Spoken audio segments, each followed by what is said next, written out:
우리 옆 사람과 인사하겠습니다. 오직 하나님만 바라봅시다.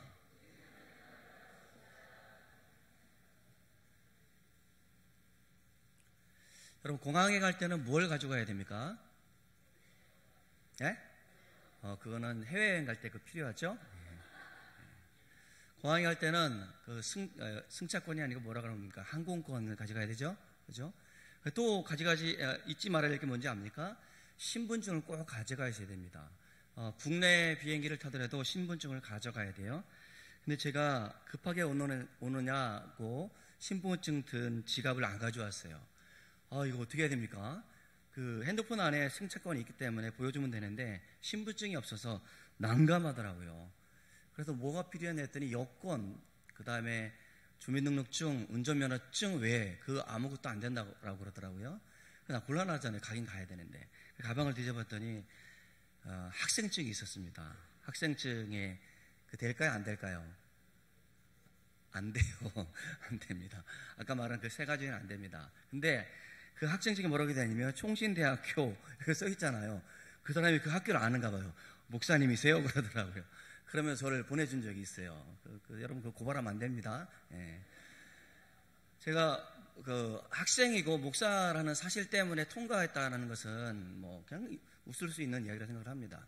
제가 금요기도회를 마치고 차량 운행할 때가 있었어요. 저희 교회 말고. 운행을 하다 보면 꼭 불금을 보내는 사람들 때문에 그런지 항상 음주운전 단속을 하더라고요. 단속을 하면 저는 나한테 단속을 해? 이러는 기분이 들어서 이렇게 하거든요. 왜 이러냐면 뒤 좀 보라고. 뭘 보냐면 우리 교회 차 이름이 써 있잖아요. 딱 보면 딱 보고 가세요 그러더라고요. 그러니까 교회 차라는 사실을 알고 가라라고 하는 거 아닙니까? 교회 차 운전하는 사람이 술을 마시면 되겠어요? 안 되겠어요? 그렇죠? 안 된다는 생각을 가지고 있기 때문에 그렇게 하지 않았나 생각이 되어집니다. 교회 차만 봐도 이분은 술 마실 사람이 아니다라는 사실, 비록 안 되는 거지만 학생증을 보고 이분을 내가 믿을 수 있다라는 신분이 확인된다는 사실 때문에 세상 사람들은 그렇게 보아주는 것 같습니다. 여러분에게 묻겠습니다. 여러분, 참된 내가 진짜 신앙이라는 사실을 사람들 가운데 어떻게 보여줄 수 있겠습니까? 또 내가 그리스도인으로서 무엇을 보여줘야지 그들이 내가 참 신앙인 줄 알겠습니까? 그것은 우리 믿음을 보여주는 것이 매우 중요할 겁니다. 그리스도인들은 믿음을 말하는 사람들이잖아요. 하나님을 믿는 사람들이지 않습니까? 그러니까 믿음은 어떠한 고난과 여건 가운데도 그것을 충분히 발휘할 수 있어야 된다는 것이죠. 그것이 믿음일 겁니다. 그러니까 우리 삶이 고통과 역경의 연속이지만 그렇게 그러한 삶 가운데 믿음으로 산다는 것이 무엇인지에 대해서 우리는 삶으로 보여줘야 되고 우리가 말할 수 있어야 한다는 말입니다. 오늘 시편 62편은 하나님을 믿는다는 것은 무엇을 말하는가에 대해서 말씀해 주고 있어요. 어떻게 하는 것이 진정한 믿는 사람의 모습인가에 대해서 말씀해 주고 있습니다. 비록 이거는 1000년 전의 기록입니다만은 이것이 믿음이야 라는 해답을 제공하고 있는 것이 시편 62편입니다.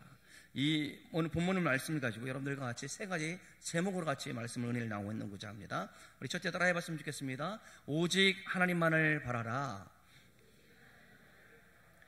자, 믿음은 하나님 안에서 보여지지 않지만 하나님께서 우리의 아버지 되주시고 우리의 모든 데를 다 성령해 주신 우리 주 예수 그리스도 안에 있을 때 우리가 믿음의 눈으로 볼 수 있습니다. 이 시편은 62편은 어떤 배경이 있냐면 이게 학자들이 이야기하는 것이고 표제에 나와 있지 않아서 이게 어떠한 배경인지는 알 수 없습니다만은 대체로 아들 압살롬이 반란을 지었을 때를 배경으로 하고 있는 시가 62편입니다. 그러니까 아들이 배반을 해요. 아버지가 왕이지 않습니까? 다윗이 왕인데 아들이 많은 무리들과 함께 왕권에 도전하는 그때 여러분 생각을 해보세요. 친구가 나를 배신해도 마음 아픈데 자식이 나를 배신해? 그것도 나를 죽이려고 해? 그러면 엄청난 아픔과 고통이 가슴에 스며들지 않겠습니까? 온 몸으로 그것을 겪으면서 고백한 시가 시편 62편이란 말입니다. 여러분 세상이 얼마나 무서워요. 아들마저도 등에 비스를 들고 공격해 온다라는 말입니다. 얼마나 비참한 상황이겠습니까? 이 절박한 환경 가운데, 상황 가운데 다윗은 누구를 믿으며 누구에게 이 아픔을 호소할 것인가에 대해서 그렇게 고백하고 있는 겁니다. 1절은 그래서 이렇게 말씀해 주고 있어요. 우리 다 같이 1절을 같이 읽도록 하겠습니다. 시작. 나의 영혼이 잠잠히 하나님만 바라며 나의 구원이 그에게서 나오는도다. 하나님만 바라며. 2절에도 똑같이 말씀해 주고 2절 같이 읽습니다. 시작. 오직 그만이 나의 반석이시오 나의 구원이시오 나의 요새이시니. 오직 그만이. 그가 누굽니까 여러분? 그렇죠. 1절의 연유에 보면 하나님이라는 사실을 잘 알 수 있을 겁니다. 5절을 같이 읽어볼까요? 5절 시작. 나의 영혼아 잠잠히 하나님만 바라라. 물은 나의 소망이 그로부터 나오는도다. 아멘.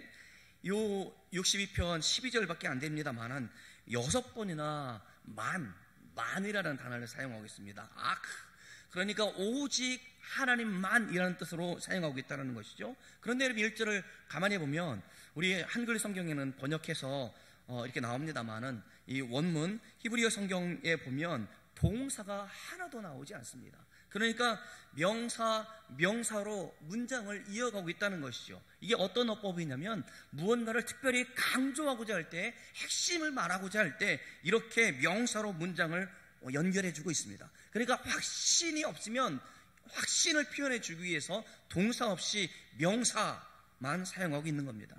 그러니까 무엇이냐면 이렇게 절박하고 죽을 위기 가운데 있을 때 내 영혼이 지축이 흔들리는 것처럼 그렇게 고통스러울 그때에 하나님은 왜 그 어떤 것도 나의 도움이 될 수 없다라는 그런 확신을 가지고 이렇게 고백하고 있는 겁니다.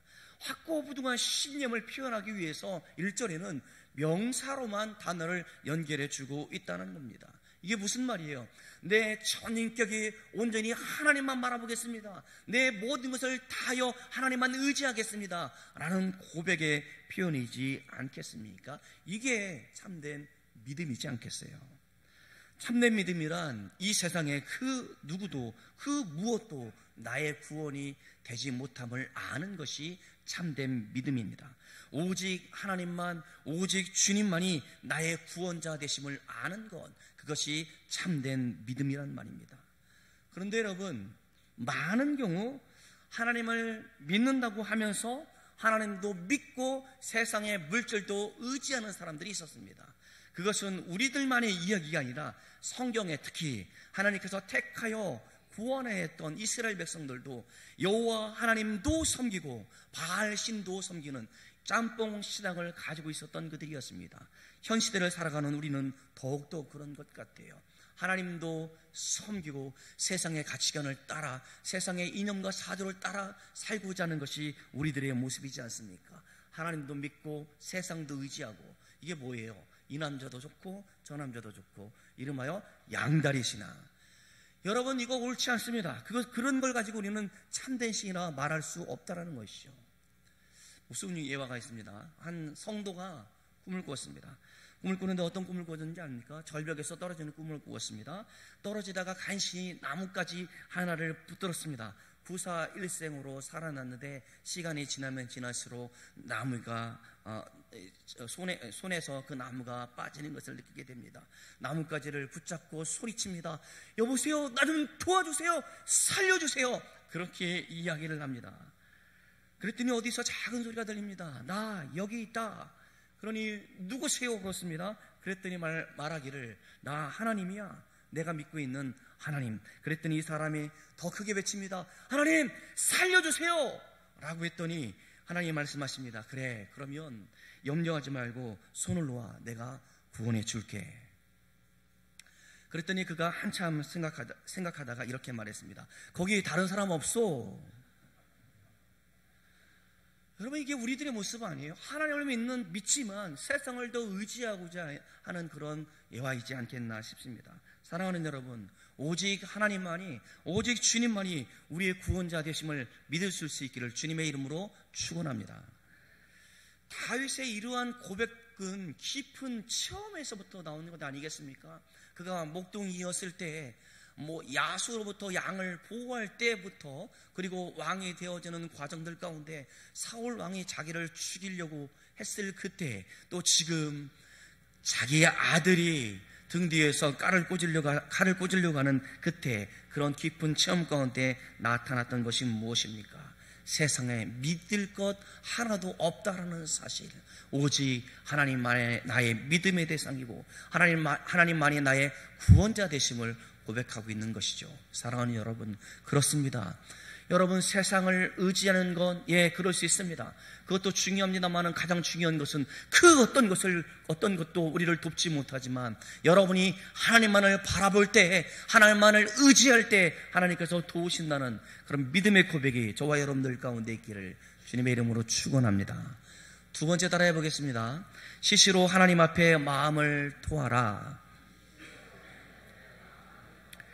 하나님만 신뢰하는 사람은 하나님을 나의 피난처로 삼는 사람이에요. 그러니까 피난처이기 때문에 마음을 놓고 모든 것을 맡길 수 있다는 것이죠. 우리 다 같이 8절을 같이 함께 읽겠습니다. 8절 시작. 백성들아, 시시로 그를 의지하고 그의 앞에 마음을 토하라. 하나님은 우리의 피난처 시로다. 아멘. 백할엣, 시시로라는 말, 이 말은 항상이라는 말이에요. 그러니까 가끔씩 그러는 것이 아니라 좋을 때나 나쁠 때나 변함없이 쭉 쉬지 말고 기도하라는 말씀처럼 이따금이 아닙니다. 언제나 기도하는 단어로 쓸 때 이렇게 백할엣, 히브리어로 이렇게 사용하고 있습니다. 그러니까 나의 예전의 모습 가운데 나와 함께 하시던 그 믿음을 가지고 나의 지금의 모습, 나의 미래의 모습을 주님께 온전히 맡기겠습니다 라는 그런 고백을 하고 있는 겁니다. 토하다, 이게 아니고요. 토하다라는 말은 붓다, 쏟아내다, 끄집어내다라는 말을 갖고 있어요. 그러니까 마음에 있는 모든 것들을 하나님 앞에 숨김없이 모두 내어놓는 것을 말합니다. 마음에 있는 상처들, 마음에 있는 고통의 시간들, 내 어려움의 문제들을, 말 못할 사정들을 누구 앞에, 아내도 남편도 아닙니다. 내 친한 친구도 아닙니다. 그것은 오직 하나님 앞에 토한다라고 그렇게 말하고 있는 겁니다. 여러분, 이 시대를 살아가는 사람들은 다양한 무서운 정보를 접하고 살아갑니다. 저는 어느 순간부터 많이 알고자 안 합니다. 왜냐하면 예전에는 그렇잖아요. 예전에는 제가 부친께서 마이마이 카세트를 사주었어요. 사줬는데 제가 도라이바를 가지고 하늘 없이 다 뜯어봤어요. 뜯어보고 조립도 해보고 말이죠. 제가 그런 재능이 어릴 때부터 있었습니다. 그런 재능들 가운데, 그리고 설명서라는 설명서는 다 처음부터 다 읽어보지 않습니까? 그런데 지금은 어떻습니까? 핸드폰 사죠? 안 읽어봅니다. 그냥 제가 최근에 알았어요. 그거 좋대요. 여러분들 한번 알아보세요. 여러분, 핸드폰이 이거를 오래 쳐다보기 때문에 사람들이 눈이 안 좋아진다 그래요. 그래서 눈에다가 눈물 넣는 그 산업이 많이 발전했다고 합니다. 그만큼 사람의 눈이 침침해진다고 해요. 그래서 요즘은 그런 기능이 있는데, 제가 최근에 알았는데 여러분들 한번 해보세요. 여러분, 컬러가 아니고 흑백으로 바꿀 수 있는 기능이 있어요. 물론 컬러로 볼 때가 있습니다만은 신문, 인터넷 신문이라든지 볼 때는 굳이 컬러가 안 나와도 되잖아요. 흑백으로 보세요. 옛날 추억의 17인치 테레비 아시죠? 문 쫙 열고 말이죠. 그때 테레비처럼 흑백으로 나온단 말입니다. 타잔 아시잖아요. 그때 어릴 때 봤던 그 타잔, 나가 봤던 그 모습 그대로 화면에 나온단 말입니다. 그러니 눈이 편안해요. 편안해지는 걸 제가 느낄 수 있을 것 같아요. 여러분, 우리가 많은 정보를 쏟아넣느냐고 피곤하고 말이죠. 문명기계로 인해서 우리의 눈도 피곤합니다. 그래서 스트레스가 이루 말할 수 없다라는 말입니다.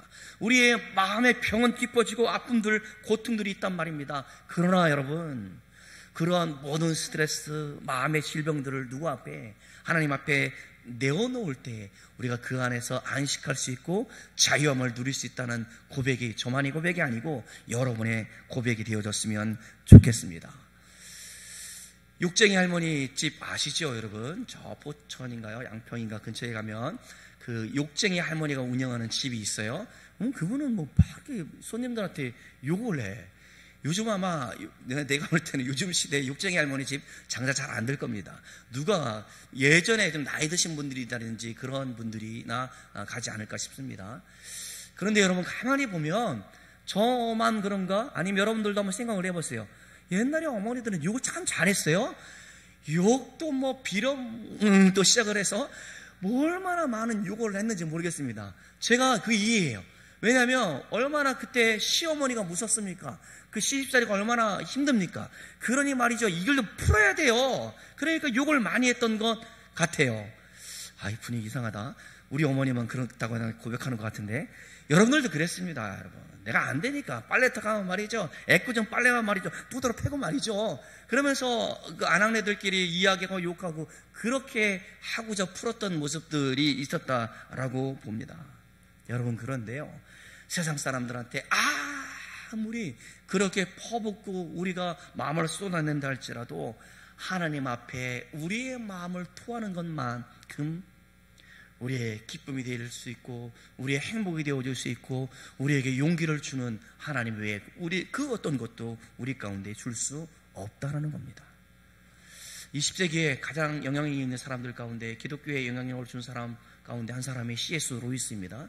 그는 옥스퍼드 대학의 교수였어요. 그래서 하나님의 존재를 믿지 않았던 사람이지 않습니까? 그는 문학적인 자기의 소양을 위해서 내가 성경을 좀 알아야겠다라는 마음으로 성경을 읽기 시작했다라고 합니다. 그래서 제일 먼저 읽었던 성경이 시편이었습니다. 시편 1편을 읽습니다. 별로 나쁘지 않은데? 괜찮다라고 생각을 합니다. 그런데 시편을 넘어가니 고개가 갸우뚱하기 시작합니다. 이상한데 시는 아름다운 언어인데 왜 이렇게 시 안에서는 정제되지 않는 거친 말들이 나올까? 왜 시편에는 이 사람은 왜 원수가 이렇게 많은 거야? 이건 시가 아니야. 그리고 나서 성경을 던져버리고 읽지 않았다라고 이야기를 합니다. 그러면서 또 한편으로는 맞아, 그게 인생이지. 살다 보면 원수도 생기는 것이고 죽을 위기 가운데 있는 것 아니겠어? 좌절도 있지 않겠나 싶어서 다시 한번 이 성경은, 이 시편은 인간의 감정에 대해서 솔직하구나라는 생각으로 읽기 시작했다라고 합니다. 계속해서 읽었습니다. 그가 마침내 그리스도인이 되었습니다. 그가 신앙인이 되고 얼마 되지 않아서 책을 썼는데 책 이름이 시편 묵상이에요. 그 시편의 하나님을 그가 이렇게 표현해 주고 있는데, 시편의 하나님은 우리가 뭘 쏟아놓든지 무슨 이야기를 하든지 내가 어떤 절망과 불평과 좌절을 말하든지 심지어는 하나님 앞에 하나님 나 당신 믿을 수 없어 왜 그랬어요? 너무 잔인합니다 라고 그렇게 말한다 할지라도 모든 푸념과 넋두리까지도 다 받아줄 수 있는 넓은 가슴을 가지신 분입니다 라고 그는 그렇게 고백하고 있습니다. 저는 이 고백처럼 오늘 우리가 하나님 앞에 토로하는 것이 얼마나 중요한가 생각해 보았습니다. 여러분, 우리가 가지고 있는 모든 문제들, 고민들, 아픔들, 상처들, 여러분의 제목마다 하나님 앞에 토로할 수 있기를 바랍니다. 주의 날개 아래 피하는 자가 안식을 얻는 것처럼 주님 안에 우리의 모든 것을 맡길 때 우리가 진정한 자유를 누리지 않겠습니까? 그러기에 시시로 하나님 앞에 모든 마음을 토로할 수 있는 저와 여러분들 되어지기를 주님의 이름으로 축원합니다. 세 번째 같이 읽습니다. 세 번째, 시작. 하나님 한 분으로 만족하라. 우리가 추구하는 모든 것들은 하나님 안에 있습니다. 우리가 구하는 모든 은혜는 주님 안에 있습니다. 그래서 오늘 성경에 보니까 권능도 인자도 하나님께 있다라고 그렇게 말씀해 주고 있어요. 우리다가 11절 12절을 같이 읽도록 하겠습니다. 시작. 하나님이 한두 번 하신 말씀을 내가 들었나니 권능은 하나님께 속하였다 하셨도다. 주의 인자함은 주께 속하오니 주께서 각 사람이 행한 대로 갚으심이니이다. 아멘. 그러므로 여러분, 권능과 인자가 주께 있기 때문에 우리는 하나님 한 분으로 만족할 수 있어야 됨을 우리에게 교훈해 주고 있어요. 그러니까 우리가 소망하는 것, 갖고 싶은 모든 것들이 하나님에 있다라고 말씀해 주고 있는 겁니다. 그러니까 어떤 것이든지 간에 하나님만 붙잡고 늘어지면, 여러분이 좋으니까 그렇죠. 되면 안 돼요? 좋아요. 그만해라. 잘못했습니다.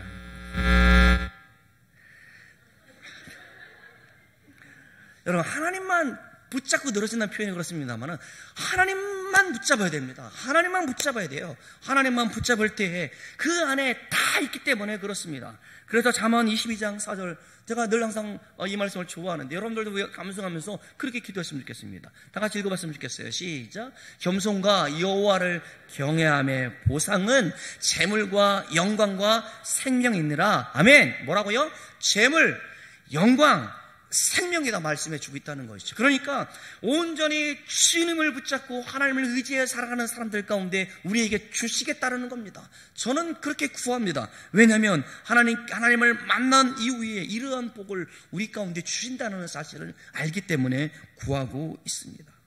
그리고 나서 시편 10절에 보면 하나님을 제대로 만난 사람이 어떻게 변화된지 압니까? 우리 다 같이 10절을 같이 읽어보도록 하겠습니다. 시작.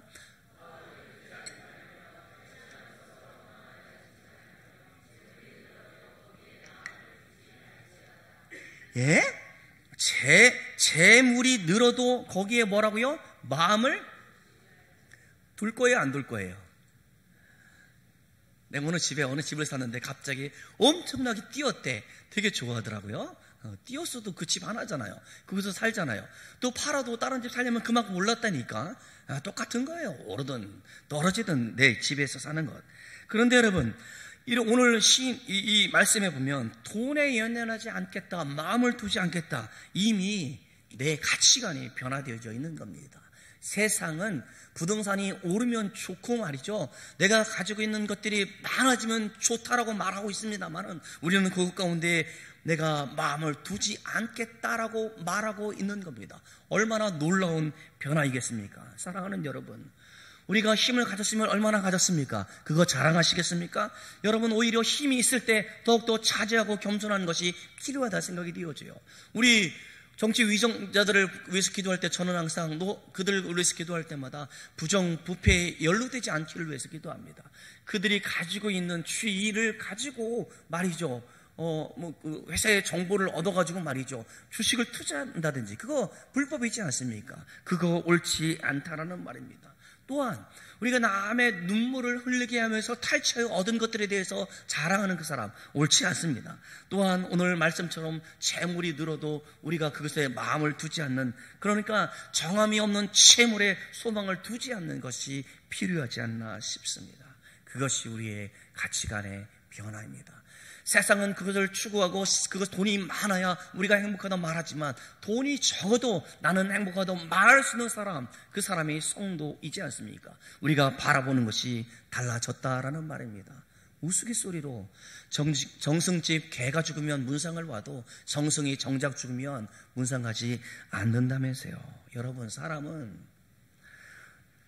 지난 주간에 역대 하를 보았습니다만 왕을 보면 이스라엘의 왕들이지 않습니까? 왕은 이스라엘 백성들과 하나님과 중재 역할을 하는 사람들입니다. 왕이 믿음 안에 굳건히 서 있을 때 이스라엘 백성들도 믿음 위에 살 수 있습니다. 왕이 우상을 섬기니 백성들이 다 우상을 섬기고 있다는 말입니다.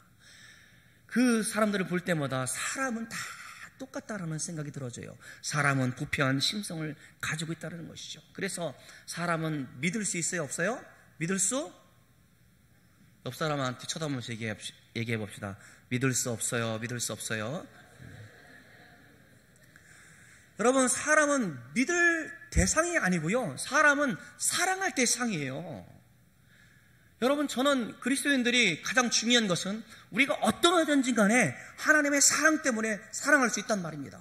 우리가 비록 뒤에서 수군거리고 욕한다 할지라도 내가 사랑을 입은 사람이기 때문에 그 사람을 넉넉한 마음으로 품을 수 있다는 것이죠.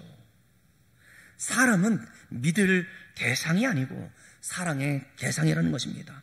믿을 만한 것이 없어요. 사람은 변개한단 말입니다. 그렇기 때문에 사람을 의지하지 말 것이고, 사람도 의지하지 못하는데 여러분이 가지고 있는 물질을 의지하시겠습니까? 그렇지 않습니다.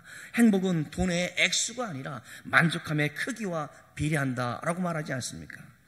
우리는 사소한 일에 목숨을 건다라는 책 가운데 보면 그 저자가 10년 동안 스트레스 치유 상담가인데 그가 그런 경험을 통해서 깨달은 것이 하나 있다고 합니다.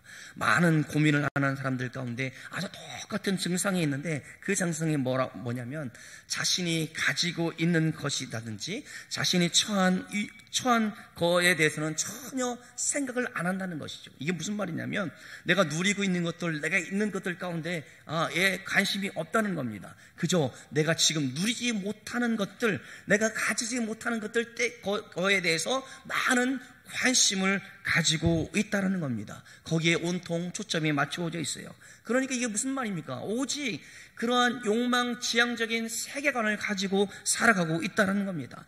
그러니까 현실에 있는 것들 가운데 만족하고 작은 것에 만족하지 않고 내가 지금 가지지 못한 것을 추구하며 살아가는 사람들이 그런 질병을 앓고 있다. 그들의 병의 원인과 불행의 원인이 거기에 있다라고 말하고 있습니다. 여러분 동의합니까? 우리 사소한 일에 목숨을 걸고 내가 지금 가지지 않는 것에 마음을 쏟아서 지금 누리고 있고 가지고 있는 것으로 인해서 행복함을 누리지 못한다는 것이죠. 저는 공감합니다. 여러분, 우리나라가 생각을 해보면 목사님도 볼리비아 갔다 오면 그들은 그 얘기를 들었는데 집을 다 안 짓는다면서요. 집을 다 안 짓는 이유가 집을 다 지으면 세금을 낸대요. 그러니까 덜 짓는 상태로 사는 거죠. 제가 이리오페에 차 타고 16시간 쭉 가다 보니까 그런 것들 진짜 짓다 받는 집들이 물론 뭐 세금 때문인지 모르겠습니다. 너무 가난하니까 옛날에 제가 어릴 때 그 수수깡인가 여기 있잖아요. 그거 가지고 그 집을 짓고 살고 말이죠. 그게 집이라고 살고 있단 말이죠. 그런데 여러분 놀랍게도 그들은요 자신은 불행하다 생각하지 않는다는 것이죠. 그러한 환경 가운데 닭하고 개하고 한 우리의 살면서도 그것을 행복이라 말하며 살아가고 있다는 겁니다. 여러분 우리나라가 6.25 이후에 얼마나 심하게 살았습니까? 가난 가운데. 여러분 칡뿌리 익은 칡은 그때 다 없어졌어요. 여러분 나무에 그 껍데기 벗겨가지고 말이에요 살았다지 않습니까? 저는 뭐 그렇게 안 살아보던 세대입니다만 어르신들은 그런 보릿고개를 겪어서 살았지 않습니까? 거기에 비하면 지금은 너무 천국이잖아요. 할머니 웃으면서 계시는데 제가 이제 오늘 말씀드렸는데 여러분 공감합니까? 저는 짤순이가 우리 주부의 혁명이라고 생각합니다. 짤순이가 없었을 때 겨울이 제일 싫었어요. 한번 빨아서 널면 일주일이 돼도 보름이 돼도 안 말라요. 근데 짤순이는 한번 탁 하면 하루만 마르죠. 그죠? 이렇게 혁명이라 되어진다라고 생각을 했습니다. 여러분 우리의 삶은 굉장히 부유한 삶을 살고 있는 겁니다. 세계 평균으로 살아도 우리는 최상의 삶을 살고 있다라고 저는 그렇게 생각을 해요. 그런데 우리가 행복하다고 말하는 사람이 과연 몇이나 됩니까? 우리가 물질이 많아서 행복하다라고 말하는 게 아니란 말입니다. 우리가 물질이 적었을 때 한 가족이 한 상에 둘러앉아서 같이 오손도손 옛날에 제가 어릴 때 비 오는 날은 우리 여동생이 제일 먼저 일어납니다. 왜 그런지 압니까? 우산을 제일 좋은 걸 쓰고 가야 되기 때문에 그렇게 부유하지 못했던 시대를 살고 있습니다만은 그런데 지금 정작 아이들끼리 사랑하는 저 아이들 가운데 행복을 누리고 있나 싶으면 암울한 것이 지금의 모습이지 않나 싶습니다. 그렇게 경제적으로 윤택한 삶을 살고 있습니다만은 우리의 행복 지수는 점점 낮아지고 있는 건 아닌가 생각해 보았습니다. 사랑하는 성도 여러분, 우리가 하나님 한 분만으로 만족할 수 있기를 바랍니다. 하나님 안에 모든 것이 다 달려있다는 사실을 기억했으면 좋겠어요.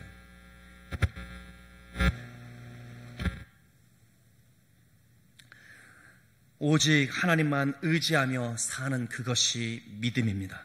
그렇게 살 때 하나님께서는 우리 가운데 은혜를 베풀어 주시는 분입니다. 그래서 시편 146편 5절은 우리에게 이렇게 말씀해 주고 있어요. 같이 읽습니다. 야곱의 하나님을 자기의 도움으로 삼으며 여호와 자기 하나님에게 자기의 소망을 두는 자는 복이 있도다. 아멘. 여러분 하나님만 바라보아 잠잠하게 사는 것이 바로 이것이지 않겠습니까? 역사의 주관자이신 하나님께서 운행해 주실 것이고 교회의 머리가 되신 하나님께서 교회 가운데 함께해 주실 것이고 가정의 가장 되어 주시는 하나님께서 가정을 이끌어 주신다. 그러기에 나는 하나님만 바라보며 요동하지 않고 오직 주님께 나아가겠습니다 라는 그런 고백이지 않습니까? 진정한 그리스도인은 어떤 사람입니까? 조나단 에드워드 목사님이 진정한 그리스도인에 대해서 5가지로 말씀해 주고 있어요. 여러분 한 번씩 읽으면서 우리 마음을 새겼으면 좋겠습니다. 진정한 그리스도인 1번 시작. 자신을 포기하고 자신이 가진 모든 것을 하나님께 드린 사람. 2번 자신의 미래를 전적으로 하나님께 맡기고 자기 자신은 아무런 권리가 없는 자처럼 사는 사람. 3번 하나님을 자신의 전부와 행복으로 받아들이고 오직 하나님께만 자신의 행복이 달린 것으로 여기고 행동하는 사람. 4번 하나님의 말씀을 삶의 지속적인 법칙으로 받아들이고 순종하는 사람. 5번 목숨이 닿을 때까지 힘을 다해 세상과 육신과 마귀와 싸우는 사람. 그 사람이 누구라고요? 진정한 그리스도인이라는 겁니다. 오직 하나님께만, 하나님에게 나의 행복이 달려있다라고 믿고 주님을 바라보는 사람. 그 사람이 여러분 모두가 되어줄 수 있기를 주님의 이름으로 축원합니다. 나의 영혼아 잠잠히 하나님만 바라라. 나는 이 시편에 가사를 두고 곡을 지은 찬양이 있습니다. 나의 영혼이, 우리 같이 했으면 좋겠어요. 나의 영혼이 잠잠히 하나님만 바라며 나의 구원이 그에게서 나는도다. 우리 소리내서 같이 찬양했으면 좋겠습니다.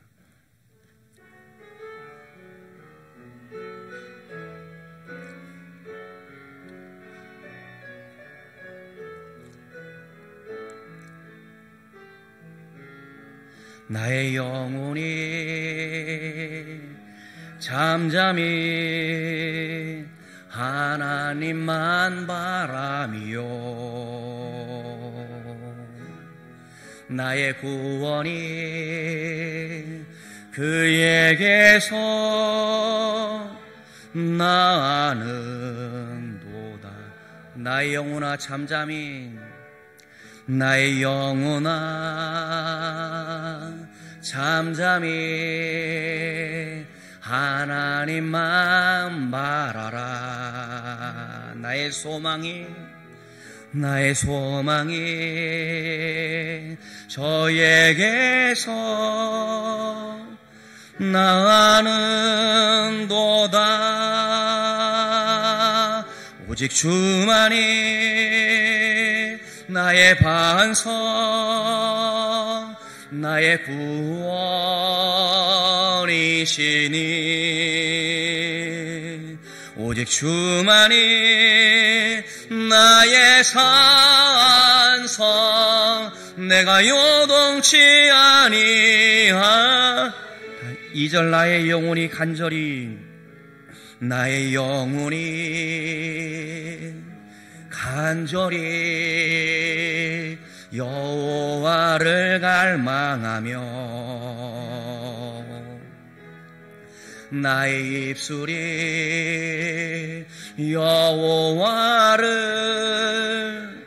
찬양하리. 나의 영혼이 즐거이, 나의 영혼이 즐거이 여호와를 따르리니 나의 평생에 저에게서 나는도다. 오직 주만이 나의 반석, 나의 구원이시니 오직 주만이 나의 산성, 내가 요동치 아니하. 오직 주만이 나의 반석, 나의 구원이시니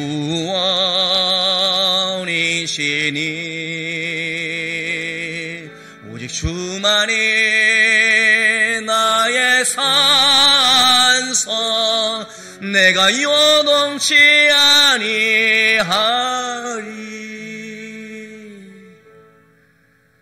사랑하는 사랑하는 여러분, 오직 주님만이 우리의 반석이시고 우리의 소망이시고 우리의 구원이시고 우리의 요새이심을 시인은 노래하고 있습니다. 사랑하는 여러분, 오직 주님만 바라보면서 여러분의 삶의 모든 어려움들을 맡기며 그 안에서 자유함을 누릴 수 있기를 간절히 축원합니다. 기도합니다. 하나님 아버지, 우리를 사랑하사 오늘도 주 안에서 주님을 예비하며 찬양하며 영광 돌리시도록 붙들어 주심에 진실로 감사합니다. 하나님, 세상이 무너지고 내 영혼이 지치게 무너진다 할지라도, 하나님 도저히 일어날 수 없는 환경이 있다 손치더라도 주여 지금 이 자리에 섰사오니 이 모든 것이 하나님의 은혜입니다.